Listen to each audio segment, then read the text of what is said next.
প্রত্যেক ভূমিকম্পের সাথে সময় একটু একটু করে সংক্ষিপ্ত হয়। রিসার্চ সায়েন্স কিভাবে পৃথিবীর ভিতরে একটা জায়গা আছে যেটা উত্তপ্ত লাভা, এখানে লাভা আছে। আর পৃথিবীর ভিতরটা কিন্তু গরম।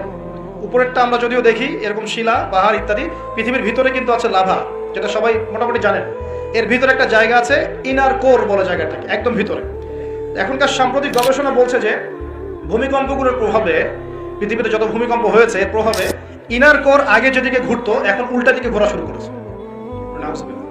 মনে রাখবেন, কিয়ামতের অন্যতম আলামত কিন্তু সূর্য পশ্চিম দিক থেকে উঠবে আর সময় সংক্ষিপ্ত হয়ে আসবে। নবীজি বলেছেন যে একটা বছর চলে যাবে একটা মাসের মতো, একটা মাস চলে যাবে একটা সপ্তাহের মতো, একটা সপ্তাহ যাবে একটা দিনের মতো, একটা দিন যাবে কেমন, নবী এটাও বলেছেন। নবীজি বলেছেন একটা দিন যাবে একটা ঘন্টার মতো। মানে ঘন্টা মানে কি, যে ম্যাচের কাঠি জ্বালাতে যতক্ষণ সময় লাগে এতটুকু সময়ের মধ্যে মিনিট চলে যাবে।